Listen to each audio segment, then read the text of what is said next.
Many of the details of Carter's presidency have been forgotten by the general public, and some have even been intentionally mischaracterized by right-wing political operatives masquerading as journalists.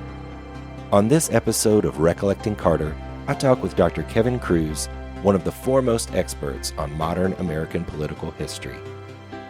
Kevin talks about how public perception of Carter has changed over time, and how Carter's conduct while in office has become the gold standard for presidential ethics in the modern era.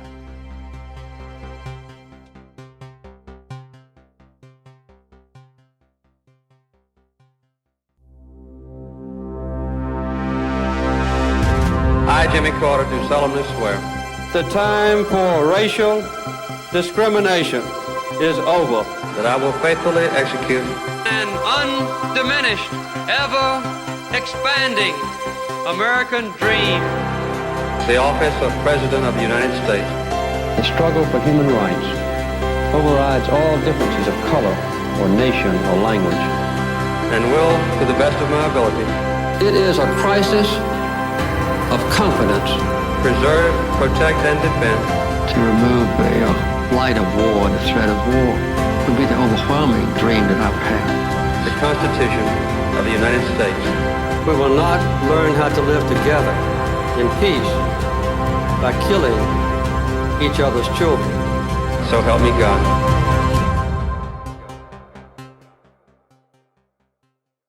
Hi, I'm Kevin Kruse. I'm a professor of history at Princeton University. Yeah, thanks so much for being on. You're a prolific author. You've written a ton on the latter half of the 20th century in American history. There's a lot we could talk about. There's a lot of different directions we could go. But I think the place that I wanted to start, you wrote in a book called Presidential Misconduct. You took the Carter chapter. So tell me a little bit about Carter and what you found in researching for that chapter. Yeah. And I took the Carter chapter, because I had a lot on my plate, and I thought Carter would be a light lift on a book on presidential scandals. I didn't want to cover Nixon or Reagan, who had a lot going on. And also, I always wanted to write about Carter. Especially Billy Carter was somebody who had always amused me as a kid. I used to have a 6-pack of Billy beer when I lived in Atlanta. It cracked open when we moved, so I had to ditch it. But it was a treasured memento for a long time. What I found about Carter was that my initial hunch was right? There wasn't a lot of scandal in the Carter years, and that was by design. Carter had run, even before Watergate, Carter is running as somebody who presents himself as an outsider, as somebody who's not tied up with politics as usual and all of the scandal that comes with that. So when Watergate cracked, he was still a long shot, but he had already carved out this lane for himself as the outsider, as the person who was untouched by political scandal. And he made some bold promises. He said, I will never lie to you. He had never give a misleading statement. I mean, politics is all about somewhat misleading statements. So it was kind of a remarkable stance he had. What I found was that it does him really well in the campaign, but he set such an impossibly high standard that the slightest discrepancy that comes up in kind of the normal course of politics quickly comes to be used against him. Right. So there was an early scandal involving Burt Lance, who was the head of the Office of Management and Budget, who'd been a former friend of Carter's. He was a banker out of Georgia who had promised that he was going to, basically put all of his bank holdings in a blind trust. He was going to do any dealings with these banks anymore, and it was all going to be put to the side. Well, it comes out that it's not quite true. I won't bore you with the details. But there becomes some questions about loans he's received, about money that had been granted, and it becomes a huge scandal. And I think it becomes a huge scandal largely because everyone is waiting to see Carter break his word, right? And so the first sign of trouble, people are pouncing on it. And there's a partisan motive here too. In the wake of Watergate, the Democrats have made a huge issue out of Republican scandal. The Republicans are now waiting to say, aha, the Democratic administration is in there now. They're filled with scandal too. Look at this. So it's Bill Safire, former Nixon speechwriter, who is now writing a national column, who starts talking about Lancegate, right? Everything had a gate at this point, so it's just as bad as Watergate. What Burt Lance has done is just as bad as Richard Nixon trying to use government resources to swing the 1972 election. They're not even close. But yet they build up in the public's mind this idea. And what happens is that as the scrutiny comes out, it's not quite as bad as the detractors are making it seem, but there's something there. And the press digs in and Congress digs in. And there's a kind of a slow drip of scandal coming across this. And all throughout it, Carter is torn by his desire to be setting this ethical standard that he's laid out, but also to still be true to his friends and later on his family, right? It's those closest to him who kind of get him embroiled in this. So it becomes a really long, drawn out political affair that really impacts him incredibly deeply. We've forgotten about this now, but the Lance affair is something that they talk about basically every time they have a press conference. It comes up in 1977. It winds up tanking his approval rating by like 12 points in 77, which is, given the later issues he faces, that's an erosion he can't really afford. And also just undercuts his image. And so he come in with this sterling image that he was going to take nothing. There would be zero tolerance when it comes to ethical scandals. And as soon as his friend is caught in the crossfire, it's a lot of hemming and hawing and, well, maybe this, maybe that. I think that really does undercut him. So that one scandal at the start, this Lancegate, really does set the stage. I'd like to talk a little bit about the relationship of the press to this scandal. You mentioned Nixon and Watergate and how everybody was willing to pounce on him.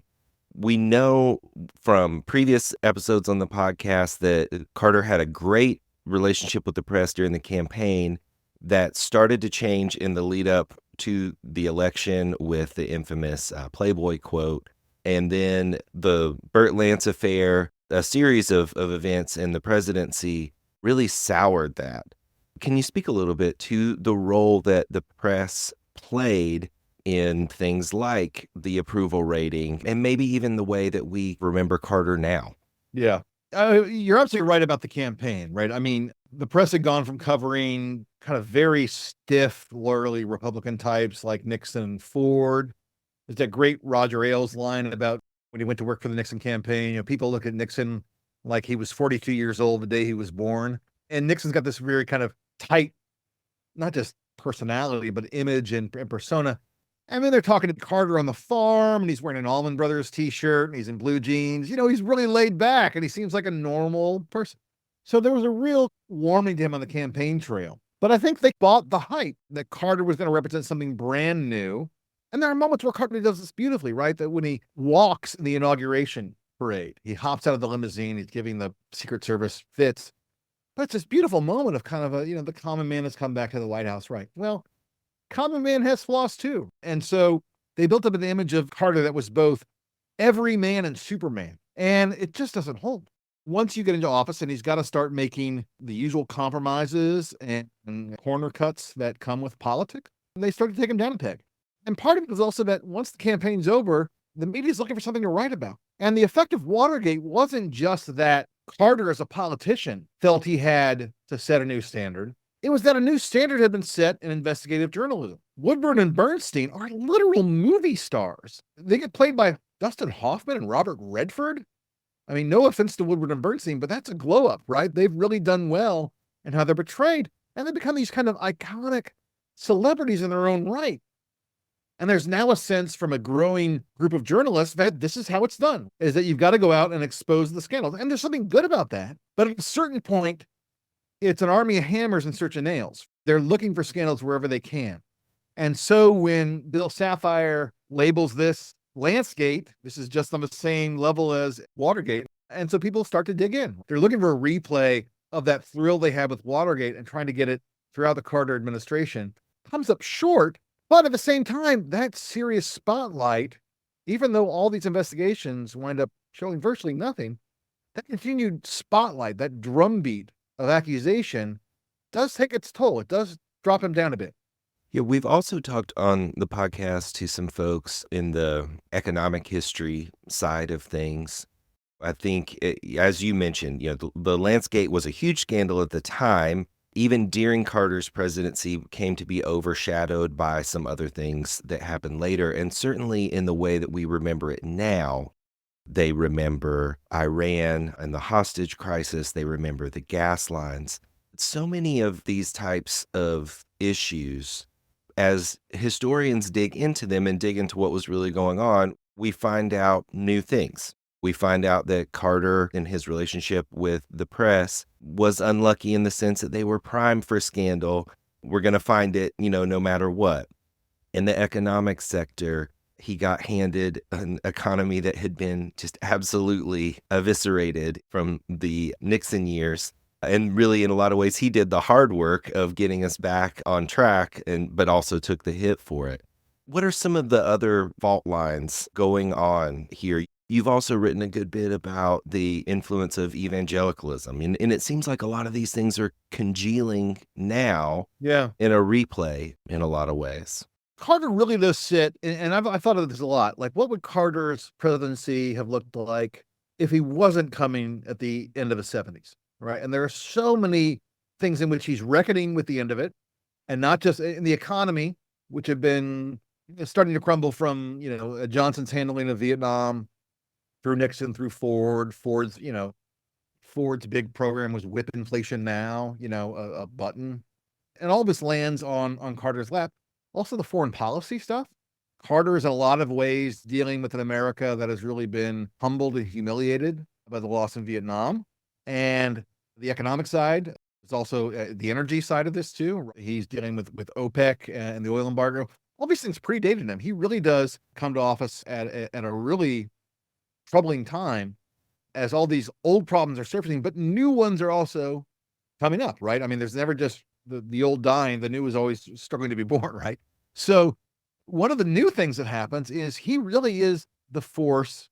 Many people forget this now, but it's Jimmy Carter who's the force that reintroduces evangelical and fundamentalist Christians as a major player in American politics. They had been largely in retreat for 50 years. The experience with the Scopes trial, in which they felt they'd been held up for unfair mockery in the national press, really just send them into retreat. And it's only with 1976, when you've got somebody who is himself a born-again Christian running for the presidency, that it comes back into vogue. And we've got to remember, as much as that term born-again Christian is one in which I think every listener here would probably understand, it's a foreign concept to many Americans in 1976. There's a 60 Minutes interview, I want to say it's Morley Safer, who stumbles with Carter and says, "So you were born again?" As if he's describing, being abducted by aliens or something, right? It's such a incredibly foreign phrase. And it's in this moment that through people trying to explain the Carter campaign and who he is, that many people like him come out of the woodwork. Now, I think it's what Newsweek called 1976 the year of the evangelical. It's a big story, right? And so a lot of these evangelical fundamentalists come into politics, ironically, drawn in by Carter, drawn in by a fairly liberal centrist moderate Democrat, but somebody on the left side of things. And as soon as they're in politics, they quickly get disgusted by what's going on, because Carter is not who they think he's going to be. Carter is not their idea of a Southern Baptist, right? And this is when the Southern Baptist Convention is itself undergoing a radical transformation. It gets captured by conservatives in 1977 and radically shifts to the right. And as it does, all these other evangelical and fundamentalist forces shift to the right too. And they find out that Carter is in favor of feminism. He's wishy-washy on gay rights. He's in favor of Roe v. Wade.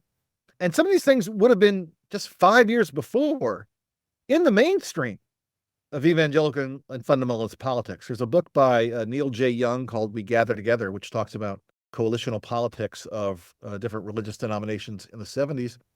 He shows that right before Roe v. Wade, about 70 to 80% of pastors in the Southern Baptist Convention were in favor of abortion rights. I mean, that's a remarkable level of support. People like W.A. Criswell, the very right-wing leader of the SBC, Billy Graham, they come out in favor of abortion rights. Billy Graham says, "I support Planned Parenthood." And then just 5 years later, convention has taken a sharp turn to the right, and suddenly someone like Jimmy Carter is an apostate on issues of abortion. So they are now in politics, but they were drawn in by Carter and very quickly mobilized to work against Carter. It's really a remarkable quick transformation. And the shift in power from 76, where everyone's asking, who are these people, to 1980, where they're suddenly seen as kingmakers is really remarkable. That is a theme of the podcast as well. It's just how quickly events of Carter's one-term presidency shifted underneath him. It's something that I think is really interesting about Carter. When it was clear that he had lost the election, they were moving out, he made that shift so dramatically himself to pivot to something else. Almost immediately, he and Rosalind are like, well, we're missionaries now. Yeah. We're going to go out and do good in the world, and we don't care about the way that we're remembered. We're not going to engage in that. To what degree do you think Carter's post-presidency shapes the way that we remember not just him in general, but especially the presidency? Mm-hmm. He's remembered as a good man, but not a great president. Yeah. But also this idea of the level of engagement, that he really disengaged with politics. Well, I think I hadn't thought about it this way, but that general attitude of we don't care what people think and walking away, personally, I find noble. But when you think about it politically, it's a huge mistake. When Reagan retired, there was a Ronald Reagan legacy project, right? His people went on a spree of naming things, the airport in D.C., naming an airport after Ronald Reagan, given the Patco strike, is supreme irony. And I applaud them for that. It was really a bold move. But they did it all over, right? Every single county, they wanted to have something named after Ronald Reagan. And all over Carter's, Georgia, too. My sister lived in Snellville outside Atlanta for a while. And I used to marvel that you would drive through Georgia and there was the Ronald Reagan Highway, right? It's insane. So they made a concerted effort to kind of flood the zone with public commemorations, but also to really kind of lobby the press for how great Reagan was. Carter is just gone, right? I mean, there's a sense where a one-term presidency who's been defeated, you can't crow about it, but they could still have made an affirmative case. But Carter's not interested in that. He's not interested in that kind of building up his presidential legacy at all, right? He left that to other people to argue over. But immediately goes into what is, I think, clearly the greatest post-presidency career of any president. And you could argue, I'm sure people have, that it's only because he had a defeat, but he had to have this redemption arc later on, right? I think Carter would have done this no matter what. I think it's just in his character. I think he's not still out there building houses at 97 or whatever. My sister was on he did a Habitat for Humanity job in Nashville a couple of years ago. It was when he took a fall. He was out for like a half day and he's back on the construction site the next day. And I'm sure he's not like the strongest worker there, but he's out there, right? Bush is painting at his ranch and Obama is maybe, at the beach or whatever. And they've earned the retirement. I get it. Carter is out there doing the work day after day. So I don't think it's just an effort to kind of refurbish his image. He could have done that in a couple of years, not just for decades. So I think it really is something that speaks to who he is. And you can actually see a lot of the presidency in it. Carter's hands-on.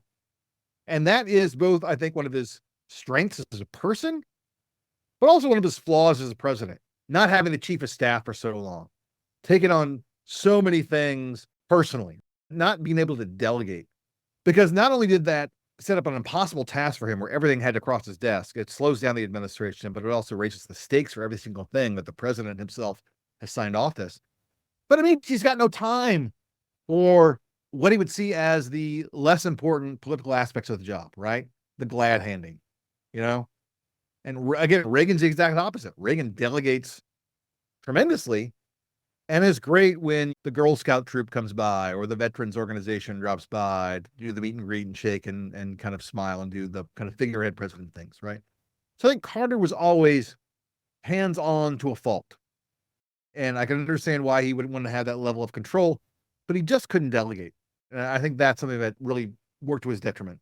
As time goes on, and certainly when Carter passes away, our collective memory of him is likely to change, as it does with many presidents. What are some of the things that you think the historical record will correct, and just time in general will change about our collective memory of President Carter? I think we've already seen this in that he has quickly become, but I think rightly so on this point, he is really the modern standard for ethics in the presidency. There's a reason a constant drumbeat during the Trump years was Jimmy Carter put his peanut farm in a blind trust. You saw that over and over again. that was not remarkable at the time. Everyone assumed you had to do that. It's only become remarkable in our own moment where suddenly we gave up on that standard because Trump said, nah. And it's reminded us, I think, of what past presidents, especially Carter, were able to do on that front. And I think in a lot of ways, the standard he set when his brother Billy was under investigation, he set for deposition. He went before a Senate committee and testified. I mean, to imagine a president of either party doing that today, I can't imagine Bill Clinton having done that in the 90s or George W. Bush in the early 2000s.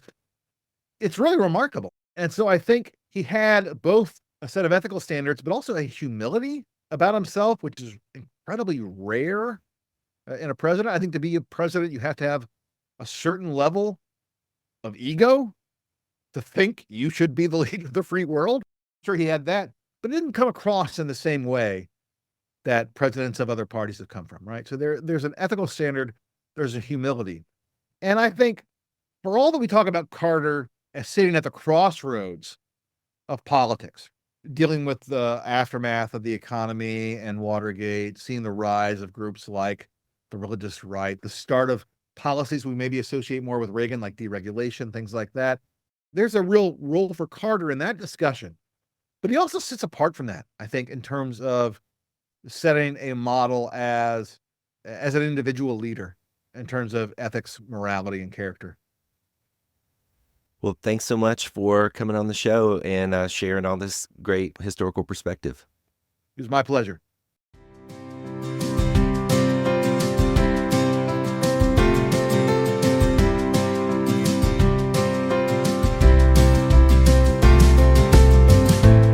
Recollecting Carter is produced by me, Jason Lee Guthrie, with support from Georgia Humanities and the Liebner Cooper Family Foundation. Original music and sound design by Joel Corey. Logo design by Whitney Matheson. Archival media provided by the Carter Center. Special thanks to my intern Michael Smith and my students at Clayton State University who have contributed to this podcast. You can connect with the show online at recollectingcarter.com.